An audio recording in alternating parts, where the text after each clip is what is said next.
9월 29일 금요일입니다. 오늘은 추석 당일인데요. 오늘 이 시간 하나님께서 우리에게 주시는 말씀은 요나 4장 9절에서 11절의 말씀입니다. 제가 직접 봉독해 드리도록 하겠습니다.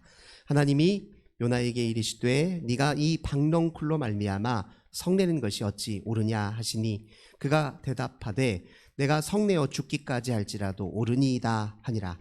여호와께서 이르시되 네가 수고도 아니하였고 재배도 아니하였고 하룻밤에 났다가 하룻밤에 말라버린 이 박넝쿨을 아꼈거든. 하물며 이 큰 성읍 니느웨에는 좌우를 분별하는지 못하는 자가 12만여 명이요 가축도 많이 있나니 내가 어찌 아끼지 아니하겠느냐 하시니라. 아멘. 오늘 이렇게 하나님 앞에 예배드리는 우리 사랑하는 모든 성도 여러분을 하나님께서 늘 하늘의 크신 은혜와 평화 가득 부어주시길 주님의 이름으로 간절히 기원합니다. 오늘 추석 명절 그동안 하나님께서 우리 가정들에게 베푸신 은혜를 서로 나누시면서 또 앞으로 하나님이 우리 지켜주시고 인도하실 새로운 삶을 기대하면서 아름다운 대화로 오늘 행복한 날 되시기를 주님의 이름으로 간절히 기원합니다. 오늘 본문의 말씀을 통해서 여호와께 순응하다 이런 제목으로 함께 은혜 나누도록 하겠습니다. 요나 이야기는 우리가 너무 잘 알고 있는 이야기이지요. 요나가 이제 활동했던 시대는 언제냐? 이제 북왕국 이스라엘의 여로보암 2세 통치기였습니다. 여로보암 2세라고 이렇게 지칭한 이유는 북왕국 이스라엘의 초대 왕이 여로보암이었는데요. 그래서 그 이후에 출현했던 왕의 동일한 동명이인이라서 구별짓기 위해서 여로보암 2세다 이렇게 이야기합니다. 여로보암 2세 통치기에 북왕국 이스라엘은 가장 이제 부유했던 시기였습니다. 어떻게 보면 번영기였다 이렇게 이야기할 수 있습니다. 그러나 겉으로 드러나는 이 경제적 부유함과는 다르게 그 이면을 들여다보면 그 시대는 또 사회윤리적으로 타락한 시기였고 또 영적으로도 매우 쇠락했던 시기였다 그렇게 이야기할 수 있습니다. 여로보암 2세가 통치기 시기에 북왕국 이스라엘이 이제 번영했던 이유 중에 하나는 당시에 인접해 있던 큰 나라였죠. 아수르라고 하는 이 큰 나라가 당시 내부적인 혼란과 혼돈기에 있었기 때문에 바깥으로 세력을 확장하지 못하고 자기 내부의 일로 치우쳐 있었던 상황이라 상대적으로 이 북왕국 이스라엘이 이런 큰 나라들과 신경전을 벌일 일이 이제 많지 않았다는 것이죠. 그래서 이제 그들 역시 그런 주변 나라와의 이런 전쟁이나 또 외교적 어려움이 덜했기 때문에 이제 비교적 이제 풍요를 누릴 수 있었다 이렇게 이야기할 수 있을 것입니다. 당시에 이제 아수르는 여러 면에서 이제 위축되어 있었던 상황이었습니다. 그런 순간에 이제 하나님께서 오늘 요나에게 어떤 메시지를 전하라 이렇게 이야기하고 있냐면 이 아수르의 여러 성읍들 가운데 니느웨라고 하는 당시 아수르 제국에서도 굉장히 중요한 큰 성읍 중에 하나였습니다. 이 니느웨로 가서 회개를 선포하고 또 곧 파국을 맞으니 얼른 회개하고 돌이키라 이런 메시지를 전하도록 요나에게 하나님께서 요청을 했습니다. 근데 요나의 입장에서 그 하나님의 메시지와 말씀이 잘 소화가 되질 않았습니다. 이해가 되질 않고 받아들여지질 않았어요. 여호와 하나님은 오직 이스라엘의 하나님이시고 이스라엘을 지키시는 분이고 또 이스라엘을 이끄시는 분이신데 통치하시는 분이신데 어떻게 다른 민족을 향해서 그렇게 관심을 갖고 계신가? 여호와 하나님의 긍휼과 자비하심에 관해서는 의심해 본 적은 없지만 그 자비와 긍휼이 우리 이스라엘을 향해서 주어질 때는 당연한 일이었지만 이스라엘의 경계 밖을 넘어서 다른 민족을 향해서 하나님의 긍휼와 자비와 긍휼하심 아니 하나님의 관심을 보이신다.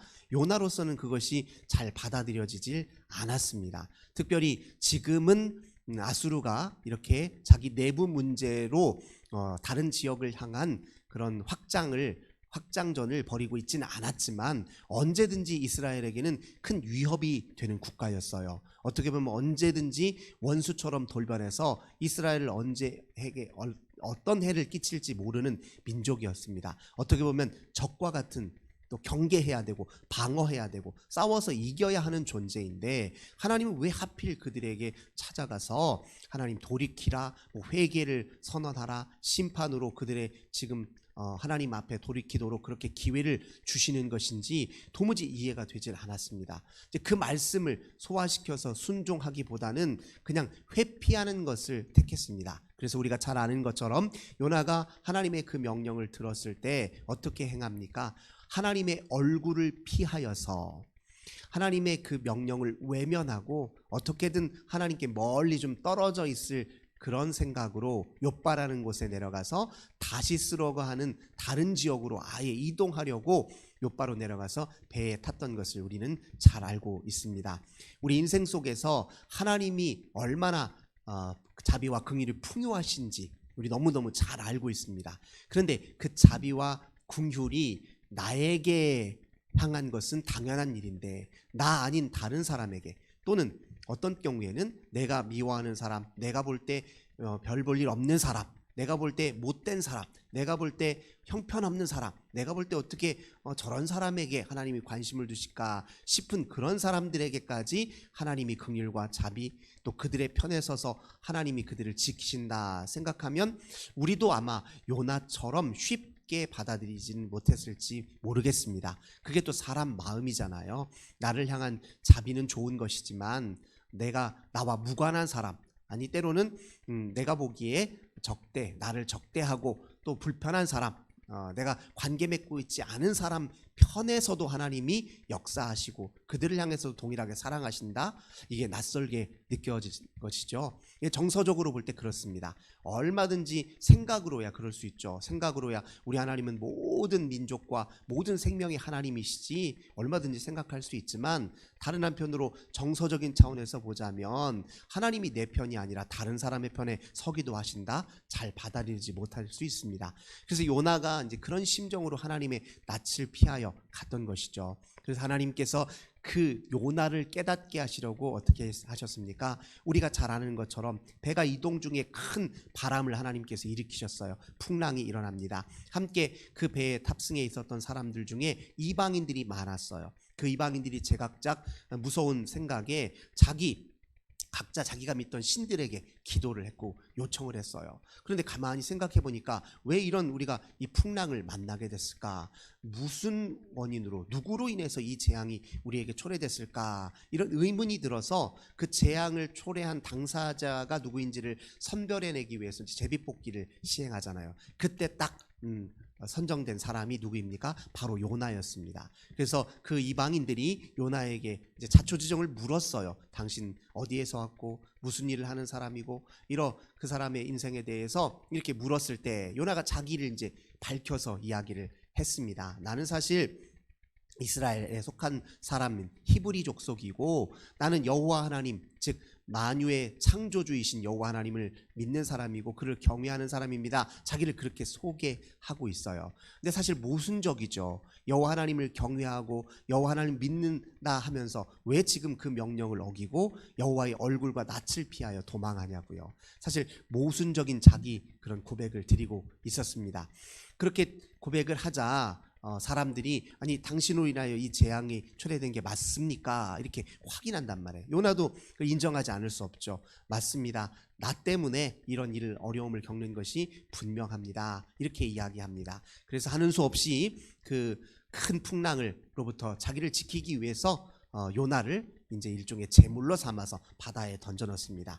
그리고 하나님께서 준비하신 그 큰 물고기를 통해서 요나를 삼키죠. 이제 그 안에서 3일 동안 요나가 머물게 됩니다. 그 죽음의 고비동에 요나는 다시 한번 자기를 돌이켜 봤습니다. 근데 물론 하나님께서 하셨던 그 명령을 지키지 않은 자기 자신에 대한 철저한 회개를 했다기보다는 적어도 내가 하나님 앞에 낯을 피하여 도망하는 어리석은 일은 하지 말았어야 되는데 우리 하나님은 환난 중에 어려움 중에 고난 중에 건져주시는 구원의 하나님이신데 내가 하나님 낯을 피하여 어디를 가나 이제 그 정도 수준에서 이제 회개를 했습니다. 그래서 하나님께서 그를 다시 물고기에서 토해내게 하셔서 다시 한번 그에게 똑같은 동일한 메시지를 주십니다. 느느웨 성에 가서 하나님의 심판을 예고하고 그들이 돌이키고 회개하도록 촉구하라. 그 메시지를 주라고 요나에게 또 얘기했죠.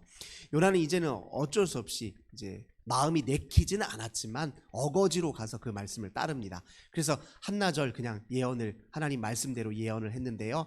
듣거나 말거나 조용한 소리로 그냥 이렇게 얘기합니다. 근데 그렇게 작은 소리로 이렇게 수동적으로 마음이 내키지 않아서 그냥 가볍게 던진 말인데 당시 니느웨 백성들은 그 말을 듣고 비상하게 받아들였어요. 그 말을 예사롭지 않은 말씀으로 받아들였습니다. 그래서 백성들이 그 말에 반응하기 시작했어요. 그래서 그 소식이 왕에게까지, 당시에 니느웨 지역을 통치했던 왕의 귀에게까지 들리게 됩니다. 왕이 그 얘기를 듣고 백성들이 그 메시지 앞에 요동을 치는 모습을 보니, 그 메시지를 예사롭지 않게 듣는 걸 보니 왕도 마음이 크게 동요하기 시작했습니다. 이게 아무래도 우리 민족을 향해서, 우리를 향해서 뭔가 새롭게 우리 민족과 삶을 돌이켜서 더 나은 길로 나아가라는 하나님의 메시지일지도 모르니 이 기회를 틈타서 우리 전체 모든 이 니느웨 성읍에 살고 있는 모든 사람이 한 마음이 되어서 우리 한번 우리 자신을 돌이켜서 회개하고 다른 새로운 마음가짐을 한번 품어봅시다 하면서 당시 모든 백성들에게 금식을 선포해요. 아무것도 먹지 않고 죄를 뒤집어 쓰고 정말 말 그대로 삶을 총체적으로 돌이키도록 백성 전체에게 이제 명과 조서를 그렇게 내립니다.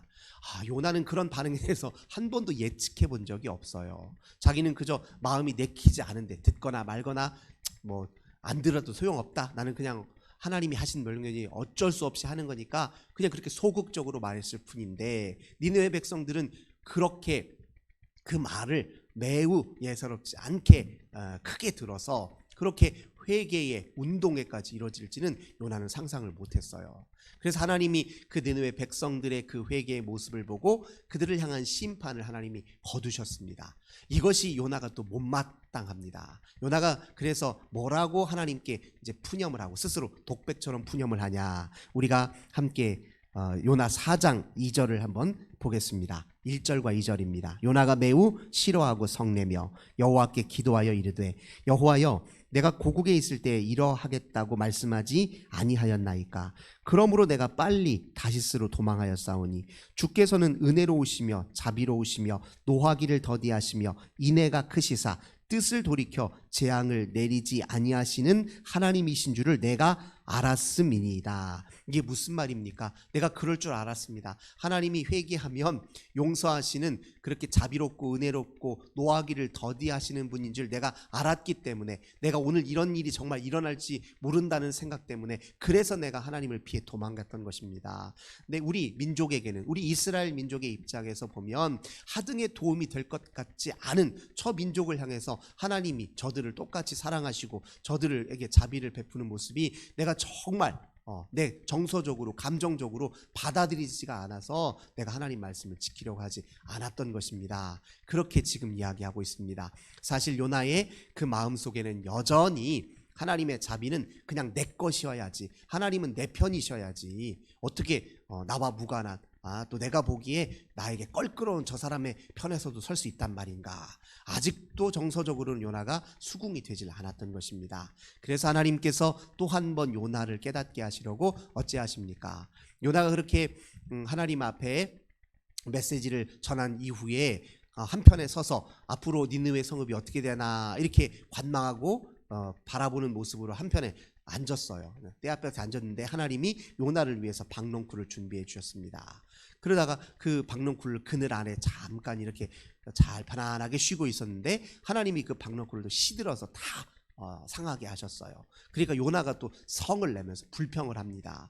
그러니까 그때 하나님이 오늘 읽었던 이 본문을 통해서 일깨워 주시는 거예요. 너는 이 박농쿨 하나 네가 스스로 재배한 것도 아니고 네가 농사지어 만든 것 하나 것도 아닌데 이것 이렇게 시들어가는 것 가지고 불평하면서 저 니느웨 백성들, 저 안에 거주하고 있는 저 백성들이 죽어가는 모습을 내가 바라본다면, 저들이 저대로 그냥 자기 죄와 악에 사로잡혀서 저렇게 심판에 넘어가는 것을 내가 안타깝게 여기는 것을 왜 네가 뭐라고 하느냐. 하나님이 요나에게 이렇게 일깨움을 주시면서 이제 오늘 본문이 마무리되고 있습니다. 그러니 요나는 그 하나님의 메시지를 통해서 다시 한번 이제 그가 어떻게 하나님의 말씀을 소화해야 되는지, 그 주님 말씀을 제대로 순종한다는 게 무엇인지 다시 한번 아마 성찰해 볼 기회를 가졌을 것입니다. 오늘 요나에게 주시는 말씀은 우리 자신에게도 동일하게 주는 이야기일 것입니다.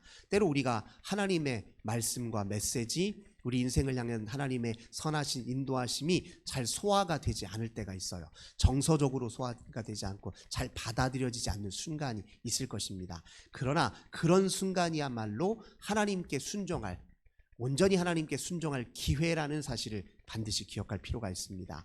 하나님이 다 이해가 되고 하나님의 메시지가 다 수긍이 돼서 순종한다? 엄밀하게 말하면 그건 순종은 아니죠. 이해가 되고 수긍이 되는데 무슨 순종의 노력이 필요합니까? 진짜 순종은 어느 상황에 해야 되는 일입니까? 이해가 되지 않을 때, 수긍이 되지 않을 때, 잘 받아들여지지 않을 때, 그럼에도 불구하고 하나님이 내 하나님이시고 하나님이 내 인생의 주인이시고 하나님을 택하는 것이 의로운 것이고 그것이 살 길이라는 것을 안다면, 믿는다면 바로 그런 순간에 하나님 앞에 순종의 자세를 들여야 진짜 내가 하나님 앞에 순응하는 사람이라는 것이 드러나게 되어 있습니다. 때로 인생에서 찾아오는 의문스러운 일들이 있어요. 그런 의문스러운 일들 속에서 우리가 하나님 앞에서 나에게 가르쳐 주셨던 여러 메시지와는 맞지 않습니다. 어떻게 전에는 내게 이렇게 하나님이 축복과 은혜와 또 약속의 말씀으로 나를 가르치더니 지금은 왜 그 말씀과 이렇게 모순되는 상황이 제 인생에 펼쳐집니까?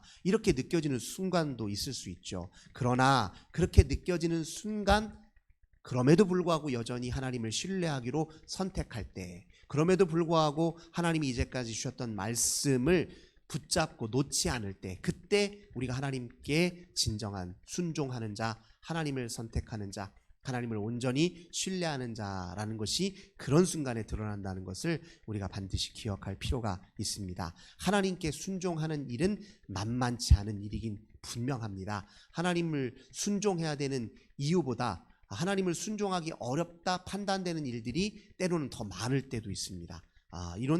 이렇게 내 인생에서 하나님이 하신 말씀과 현실이 이렇게 다른데? 이렇게 느껴질 때 있죠. 그런 순간에 하나님을 향해서 진정한 순종을 보이시는 우리 모든 성도님들 되시길 바랍니다. 그 하나님 앞에 온전히 서면 반드시 이해가 될 때가 있고 반드시 우리 인생에 하나님의 감춰주신 메시지와 비밀이 드러날 때가 있을 것입니다. 그러나 당장은 이해되지 않더라도 그 순간 견디며 주 앞에 나아가는 우리 모든 성도님들 되시길 주님의 이름으로 간절히 기원합니다.